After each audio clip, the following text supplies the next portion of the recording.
जो व्यवस्था में दास मूसा ने तुझे दी है उन सब के अनुसार करने की चौकसी करना। मैं एक वचन और 3-4 खंड करके आपको बता रहा हूं। पहले हमने खंड देखा कल में, हिसाब बांध और दृढ़ हो जा। आज हम उसी के आगे देखेंगे व्यवस्था और आज्ञाकारिता। जब हम अपने जीवन में लागू करते हैं, जब हम आज्ञा के अनुसार चलते हैं, तो स्वर्ग का परमेश्वर हमें ब्लेस कर। यीशु मसीह ने कहा, तुम मेरे वचन में बने रहो तो मैं तुम में बने रहूंगा, और मेरे नाम से जो कुछ तुम मांगोगे मैं तुम्हारे लिए। हालेलुया। तो आज्ञाकारिता, वचन के अनुसार जब आप चलेंगे, जब वचन को अपने हृदय पटिया पर लिखे रहेंगे और जैसा वचन कहता है वैसा करेंगे, तो परमेश्वर आपके लिए बंद दरवाजे को खोले, अप्रम आशीष की वर्षा करेगा। तो यहाँ क्या कहता है? व्यवस्था के अनुसार चलना, यानी कि आज्ञाकारिता में चलना। और आज्ञाकारिता में जब आप चलेंगे तभी आशीष से स्वर्ग से टपकेगी आपकी झोली। और जब हम आज्ञाकारिता में चलते, जब हम वचन के पीछे चलते, यीशु मसीह के पीछे चलते हैं, तो आशीषें हमारे जीवन तो आएगी, साथ में हमारे परिवार परियों में भी वो आशीषें ट्रांसफर होती चली जाए। आप अगर आज्ञाकारिता में चलते हैं, आप अगर वचन के अनुसार चलते हैं, तो आने वाली कई पीढ़ी आपके द्वारा आशीषों को प्राप्त करती रहे। हालेलुया। जैसे श्राप एक पीढ़ी से दूसरे पे ट्रांसफर होता है ना, तो बोलते हैं पीढ़ियों से चली आ रही बीमारी है, तो बीमारी नहीं, वो श्राप है। उसी प्रकार आशीषें आपके पीढ़ियों में ट्रांसफर होती जाएगी, क्योंकि हालेलुया, आदम के द्वारा मृत्यु आई, लेकिन यीशु मसीह के द्वारा जीवन आई। तो आदम ने पाप किया और वो पाप पीढ़ियों से पीढ़ी पूरे मनुष्यों में फैल गए, लेकिन उसकी विपरीत यीशु मसीह ने मनुष्यों को पापों को लेकर वो कलवरी क्रूस पर बलिदान हो गया, ताकि मनुष्य उद्धार पाकर अनंत जीवन में प्रवेश करे। तो जब आप आज्ञाकारिता में चलते हैं ना, तो स्वर्ग का परमेश्वर आपको अपनी आशीष से भरता है और आपको ब्लेस करता है। तो यहाँ बात व्यवस्था के अनुसार चलना, जो व्यवस्था में दास मूसा ने तुझे दी है उन सब के अनुसार करने की तू चौकसी कर। यीशु को एक मिलता है जो व्यवस्था क्या कहता है, मेरे दास मूसा तुझे दी है उन सब के अनुसार करने की चौकसी कर। परमेश्वर ने यीशु को सिर्फ हिसाब बांधने को नहीं कहा, जब जैसा हमने कल पहले भाग को पढ़ देखा था, साथ साथ उससे व्यवस्था और उसके अनुसार चलने के लिए भी कहा था। हिसाब बांधने के तो कहा था, तो परमेश्वर ने यीशु को सिर्फ हिसाब बांधने को नहीं बल्कि वचन के अनुसार चलने की भी आज्ञा दी। हालेलुया। सफलता केवल हिम्मत से नहीं बल्कि आज्ञाकारिता से मिलती है। आमीन। दिन रात मेहनत करें, गधों जैसा काम करें, अगर हम प्रभु के वचन के अनुसार नहीं चल रहे ना, तो हमारा कमाई फलवत नहीं हो। बहुत से लोग कहते हैं लाख लाख रुपए कमाते हैं, 5-7 लोग कमाने वाले घर में, और सबकी सैलरी 50 के ऊपर है, लेकिन फिर भी घर में 500 रुपये नहीं टिक रहा है। क्या है? आज्ञाकारिता है। एक बहन मुझे कहती है, पास्टर जी मेरे घर में 7 लोग कमाने वाले, हालेलुया, लेकिन पैसे घर में नहीं रुकते हैं, 10,000 भी नहीं बचते। तो मैंने कहा सब क्यों होता है? 7 लोग हैं, क्या कमाई का दशमांश निकालते हैं? तो कहते हैं कुछ लोग विश्वास करते हैं, कुछ लोग नहीं। हालेलुया। तो मैंने कहा आप विश्वास करते हैं? तो मैं करता। आपके हस्बैंड करते हैं? करते। 2 बेटे करते हैं? करते। जितने लोग विश्वास करते हैं उनका कमाई का दशमांश निकालना शुरू कर दो, प्रभु आपसे देना शुरू कर दे। हालेलुया। तो ऐसी आज्ञाकारिता पर जब हम चलेंगे ना, केवल मेहनत से आशीष नहीं बल्कि वचन के अनुसार चलने से होता है। बल बुद्धि ज्ञान है, लेकिन परमेश्वर रास्ता नहीं दिखाएगा, रास्ता नहीं बनाएगा, रास्ता बना कर नहीं देगा, तो सब बेकार है। हालेलुया। प्रार्थना करते हैं, आशीष मिल जाता है, हम प्रभु को छोड़ देते, प्रभु को भूल जाते, उसके कार्यों के बिना हम छोड़ देते नहीं। उसकी आज्ञाकारिता में बने रहना है, ताकि आशीषें हमारे जीवन में फलवंत रहे। हालेलुया। जब आप प्रभु की आज्ञाकारिता में आप चलते हैं, वचन के पीछे चलते हैं, तो परमेश्वर किसी भी भली वस्तु की घटी कमी ना होने देता।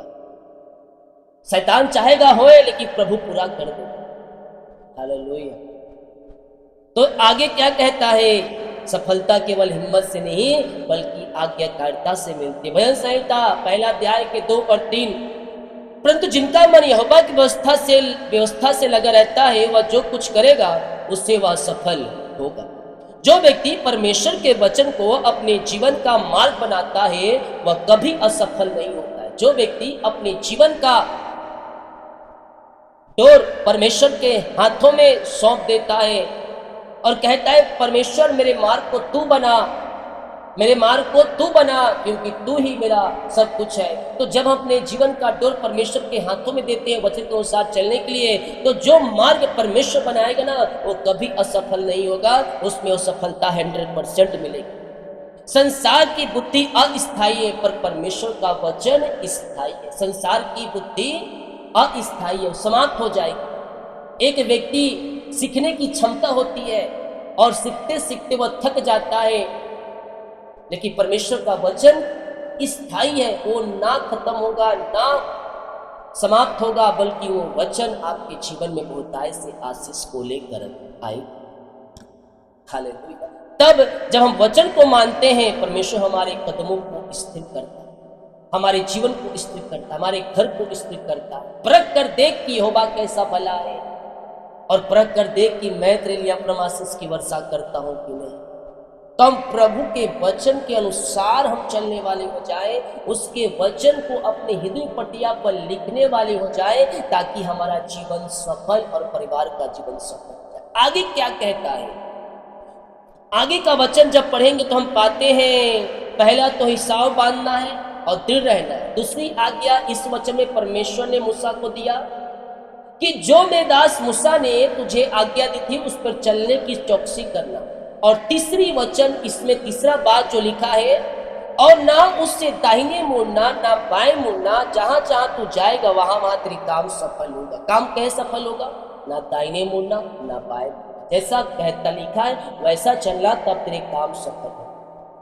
हालेलुया। आज हमें भी यीशु मसीह यही सिखाना चाहता है कि दाएं बाएं मत मुड़ो, सीधा मेरे पीछे चलो, क्योंकि भटकाने और भरमाने वाली आत्माएं जगत में निकल चुकी है, चाहे तो चुने हुओं को भी भरमा दे। मैं अक्सर ये बातें कह रहा हूँ क्योंकि शैतान लोगों को भ्रमित कर रहा है। भरमाने वाली आत्माएं जगत में निकल चुकी है और वो चाहे नहीं चाह रहे हैं और चुने हुओं को भी भरमा दे।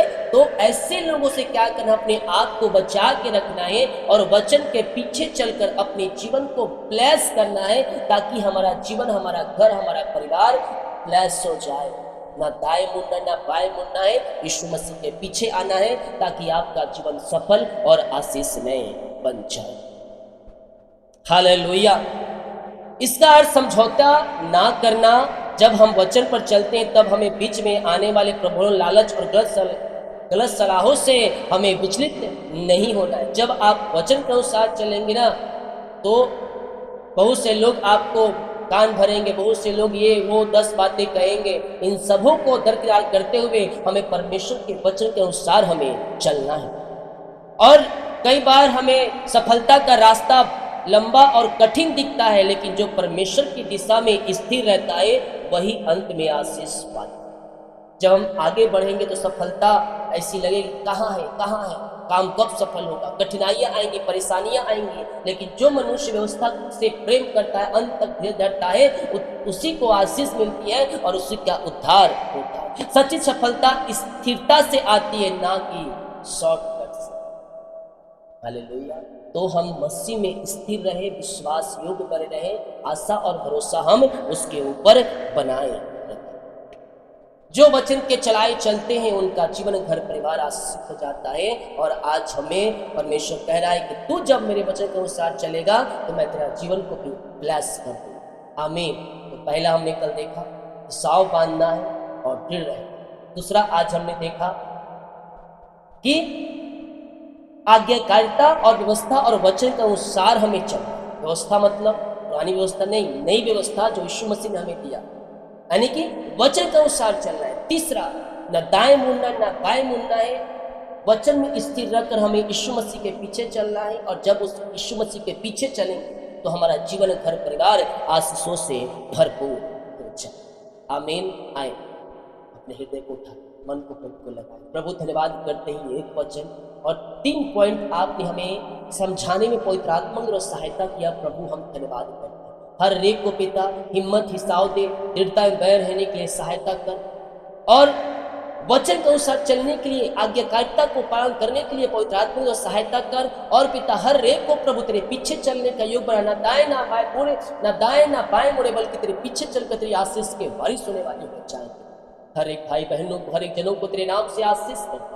इस वचन और प्रार्थना द्वारा हर एक को ब्लेस कर, कामों को सफल कर और इनका जीवन सफल हो जाए। आपने कहा है ना दाएं ना बाएं मुड़ना, जैसा वचन कहता है वैसे अनुसार करना, तब तू जहां जाएगा तेरे काम सफल होंगे। प्रभु जिनके सारे कामों को सफल कर, इनके हर एक बंधनों को तोड़ दे और अपना आशीष की वर्षा इनके जीवन में बरसता। ऐसे आशीष से दिया धन्यवाद यीशु के नाम में, आमीन। बोले यीशु मसीह की जय।